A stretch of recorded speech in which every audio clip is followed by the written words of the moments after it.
Why don't I do this? Why don't I have our Secretary of Commerce, Howard Lutnick, give a little description of the deal pretty quick, and then the good side, the very nice side, we'll be speaking about it also, maybe, from so you get a pretty equal. I think it's a very, it's just been a deal that was, we thought, very complicated. It became very simple. It's opening up the country that we really didn't have the kind of access to that I would have thought. I was surprised. I think it's why the deal never got done before. It was, you know, they've been working on this deal for 25 years, and we got it done, and we got it done. Really, it's going to be great for both countries. So, Howard, if you could go, and then somebody else, you may have, you'll pick whoever you want who'd like to do it. I have a feeling you're going to do it, right? So you guys go ahead, and then we'll take questions right after that. But I think you'll get a pretty good understanding of how big it is. It's a very large deal, very big deal, and Howard, go ahead.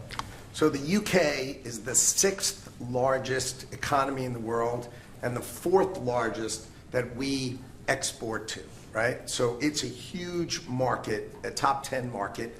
If you remember Liberation Day, they were at 10% because we have balanced trade with the UK, right? They say they have a surplus, but of course that counts gold bullion, which is, so let's just call it balanced trade.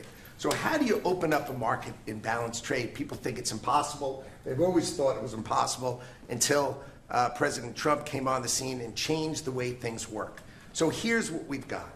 We've opened up new market access, ethanol, beef, machinery, all the agricultural products. They've agreed to open their markets, and that will add $5 billion of opportunity to American exporters. So the question is, why would they do that now? Because they've never done it before, and we still have our 10% tariff on, which will produce $6 billion of revenue for the United States. So the idea was, how do they keep their jobs, protect their economy, and do the best for their people while opening the market for us? And the way is they studied it, their team was exceptional, and they tried to figure out the markets that they're importing from other people and try to send them over to America. So why were they always favoring others and not us? And what they've done is they've found the ways to do that so that we have new access, right? But the UK workers are protected, and that was the balance. So you've got, we did a deal with them in automobiles, and you know, if you're not building here, we charge you a 25% tariff.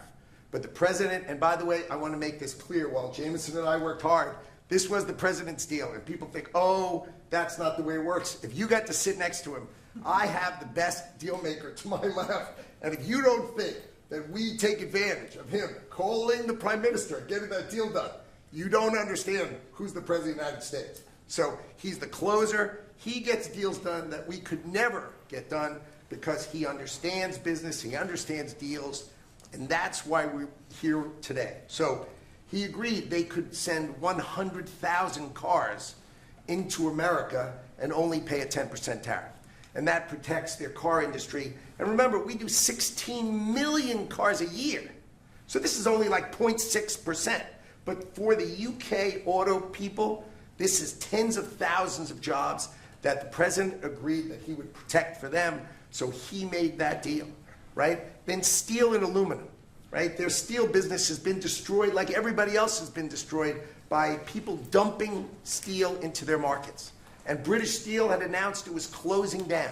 So the British government, as part of this deal, nationalized British Steel, and they're going to match the kinds of models we do. They'll put tariffs on, they'll put quotas on. They want to do it with America so they can be part of the resurgence of steel and aluminum in America, and that saves them, again, thousands and thousands of jobs. So if you go step by step, aero and commercial planes, they sell Rolls-Royce engines to Boeing. We've agreed to let Rolls-Royce engines and those kind of plane parts to come over tariff-free. And what you're going to hear today is there's going to be an announcement in the UK that they are buying $10 billion worth of Boeing planes later today, but I'm going to let the name of the airline announce it because that's theirs to do. But part of this deal was always to do it together and to do it strong, and you can see the numbers on this board. Everything about this board works exceptionally well for the United States of America. It lays out the plan that you can work with us in autos, you can work with us with aero and commercial, you can work with us in pharmaceuticals if you have a supply chain that is secure and protected in national security. So we feel really good about the deal. You've heard the Prime Minister. He feels really good about the deal, right? And we started at 10% and we ended at 10%. And the market for America is better. And this is a perfect example of why Donald Trump produced Liberation Day. People don't understand. He gets things done in a matter of time. This would have taken Jameson and I 3 years, maybe.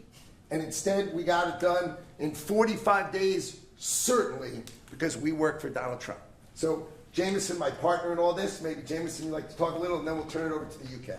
Sure, happy to do